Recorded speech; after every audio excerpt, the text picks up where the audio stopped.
Once upon a time, there was a little girl whose hair was so bright and golden that it shimmered like spun gold in the sunlight.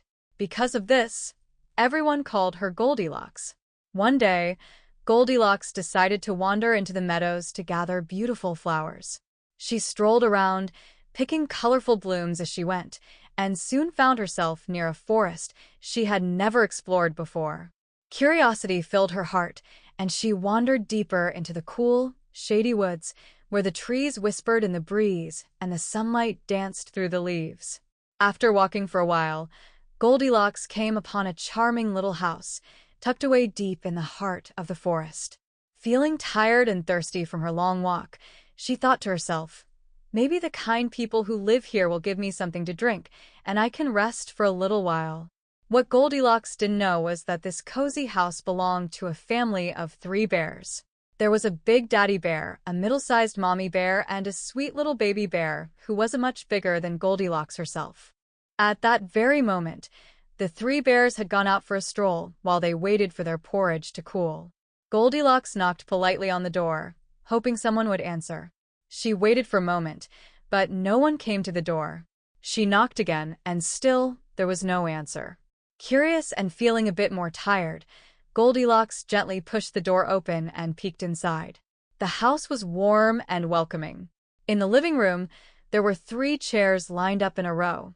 The first chair was big and sturdy. It was Daddy Bear's chair. The second chair was middle-sized. It belonged to Mommy Bear. And the last chair was small and just the right size for a little bear. That was Baby Bear's chair. Goldilocks noticed 3 bowls of steaming porridge sitting on the table. The delicious smell of the porridge filled the room, and Goldilocks smiled. The family must be coming back soon to eat their meal, she thought. Feeling tired from her walk, she decided to sit and rest while she waited. First, she sat down in the big chair, but the cushion was much too soft, and the chair was way too big for her. She sank into it so deeply that she almost disappeared. Next, she tried the middle-sized chair, but the cushion was too firm and not very comfortable. Finally, she sat in the small chair, and it was perfect. It was just the right size, and the cushion was nice and cozy. Goldilocks smiled as she swayed gently back and forth in the little chair, feeling at ease. Still, there was no sign of the family, and Goldilocks looked over at the bowls of porridge on the table. They must not be very hungry, she thought with a giggle, or they would have come back to eat their dinner by now. The first bowl on the table was a big bowl with a large wooden spoon resting inside. This bowl belonged to Daddy Bear. Next to it was a medium-sized bowl with a medium wooden spoon. That one was Mommy Bear's bowl. Finally, there was a small bowl, and inside was a tiny, shiny silver spoon. This bowl was Baby Bear's. The delicious smell of the porridge made Goldilocks' tummy rumble, and she couldn't resist tasting it. First, she picked up the big wooden spoon and took a taste of the porridge from Daddy Bear's bowl.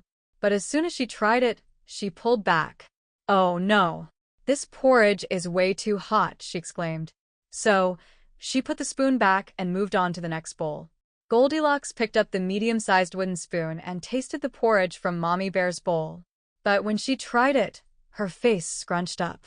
"Brrr, this porridge is too cold," she said with a little frown. Then, Goldilocks spotted the small bowl with the shiny silver spoon. She carefully dipped the spoon into the porridge and took a bite. A smile spread across her face. This porridge is just right," she said happily. It was so tasty that Goldilocks ate every last bite of the porridge in Baby Bear's bowl. After her tummy was full, Goldilocks felt a little sleepy. She decided to explore the house and climbed the stairs, where she found 3 cozy beds in a row. The first bed was a big, sturdy bed that belonged to Daddy Bear. The second bed was a medium-sized bed that belonged to Mommy Bear. And the third bed was a small, cute little bed, just the right size for Baby Bear. Goldilocks yawned and thought, "Maybe I'll take a quick nap."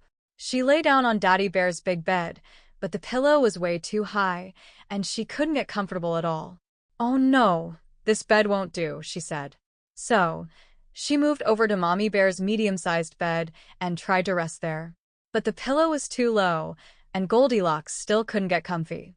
She sighed and decided to try the small bed. Finally, she lay down on Baby Bear's tiny bed. The pillow was soft and fluffy, and the bed felt just right. Uh, this is perfect, Goldilocks whispered as she pulled the covers over her. In no time at all, she fell into a deep, peaceful sleep. While Goldilocks slept soundly in Baby Bear's bed, the three bears returned from their walk in the forest. As soon as they stepped inside their cozy little home, they noticed something strange. Daddy Bear looked around and said, "Someone's been in our house." Mommy Bear nodded in agreement, and Baby Bear peeked around, wondering what had happened. "Someone has been sitting in my chair," growled Father Bear with his deep, booming voice, "and they've left the cushion all crumpled up." "And someone has been sitting in my chair too," said Mother Bear, her voice soft but firm. "They've left it all crooked." Then Baby Bear squeaked in his tiny, high-pitched voice, "And someone has been sitting in my chair for a long time. Look, it's all worn out." Then the three bears went over to the table to check on their porridge. "What's going on here?" rumbled Father Bear with his deep bear voice. "Someone has tasted my porridge and left the spoon right on the table."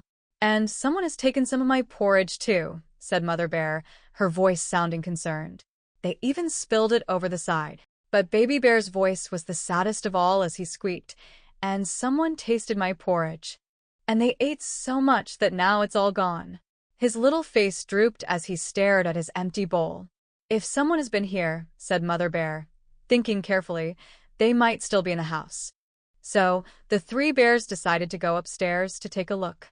First, Father Bear looked at his bed. "Someone has been lying in my bed and pulled the covers down," he growled with his heavy voice. Then Mother Bear looked at her bed. "Someone has also been lying in my bed and taken the pillow off," said Mother Bear in her middle voice. Then Baby Bear looked at his bed, and there was Goldilocks with her cheeks as pink as roses and her golden hair spread all over the pillow. "Someone has been lying in my bed," Baby Bear squeaked excitedly, "and she's still here." Goldilocks, deep in her dreams, heard Father Bear's loud, rumbling voice, but in her dream, she thought it was thunder rolling across the sky. Then, she heard the gentle voice of Mother Bear and dreamed it was the wind softly blowing through the trees. But when Baby Bear's high-pitched, squeaky voice reached her ears, it was so sharp and clear that it woke her up instantly. She blinked and sat up in the bed, only to see the three bears standing there, looking right at her. "Oh my goodness!" cried Goldilocks, her eyes wide with surprise. She leaped out of the bed and rushed to the window. Luckily, it was open. Before the bears could say a word, Goldilocks jumped through the window and ran as fast as her legs could carry her, all the way back home. She promised herself she'd never wander near the forest again. But poor Baby Bear, with tears in his eyes, sniffled sadly. He had wanted to play with the kind little girl.